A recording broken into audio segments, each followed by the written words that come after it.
नमस्कार, आपके साथ मैं सान्या जैन। हमारी खास पेशकश 2 PM शो में आप सभी का स्वागत है। शो की शुरुआत करते हैं एक उम्मीद भरी खबर के साथ।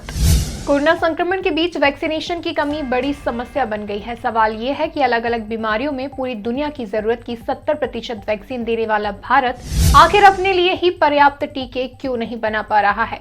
नेशनल कोविड टास्क फोर्स के हेड डॉक्टर वी.के. पॉल ने हाल ही में कहा था कि भारत बायोटेक को वैक्सीन का फॉर्मूला दूसरी कंपनियों से साझा करने को तैयार है। बता दें कि देश में 16 ऐसी कंपनियां हैं जो वैक्सीन तुरंत बनाना शुरू कर सकती हैं। अगर केंद्र सरकार इन्हें जरूरी परमिशन दे दे तो ये कंपनियां हर महीने 25 करोड़ और साल में 300 करोड़ डोज बना सकती है। देश में कोरोना की दूसरी लहर अब थमती दिखाई दे रही है। बीते दिन देश में 3,10,580 लोगों में कोरोना की पुष्टि हुई। यह आंकड़ा बीते 25 दिनों में सबसे कम है। इससे पहले 20 अप्रैल को 2,94,378 नए संक्रमितों की पहचान हुई थी। हालांकि मौत का आंकड़ा भी चिंता का सबब बना हुआ है। देश में शनिवार को कोरोना की वजह से 4,075 लोगों की जान गई। मई में छठी बार है जब एक दिन में 4,000 से ज्यादा मरीजों की मौत हुई है। राहत की बात यह भी है कि कोरोना से रिकवर होने वाले लोगों का आंकड़ा लगातार बढ़ रहा है। पाकिस्तान के सियासी सर्कल, शीर्ष अफसरों, मीडिया और बिजनेस कम्युनिटी में भारत की बैकडोर डिप्लोमेसी की चर्चाएं तेज हैं।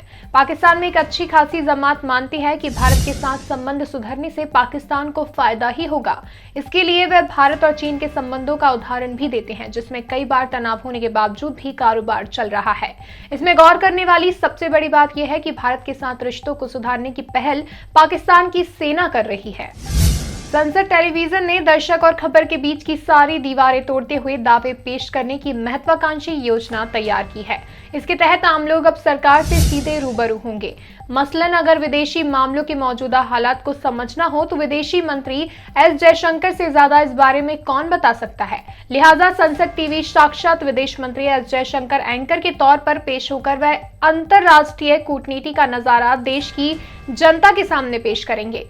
इस तरह के करीब 50 कार्यक्रमों की रूपरेखा संसद टीवी ने तैयार की है। दुनिया भर में कोरोना महामारी का एपिसेंटर या हॉटस्पॉट रहा यूरोप अब सामान्य स्थिति की तरफ कदम बढ़ा रहा है। इन देशों में जैसे जैसे टीकाकरण रफ्तार पकड़ रहा है, वैसे वैसे महामारी फैलने की रफ्तार भी धीमी होती जा रही है। कई देश घूमने फिरने पर लागू प्रतिबंधों को हटा रहे हैं। इनमें से ब्रिटेन तो ज्यादातर आबादी को टीकाकरण के बाद पूरी तरह अनलॉक की स्थिति में आ गया है। यूरोप की बात करें तो 30 में से 20 देश अनलॉक हो रहे हैं। कुछ देशों में शर्तों के साथ विभिन्न गतिविधियां शुरू की गई हैं। आज के शो में बस इतना ही। कल फिर मुलाकात होगी देश विदेश की बड़ी सुर्खियों के साथ। तब तक के लिए आप देखते रहिए मृदुभाषी।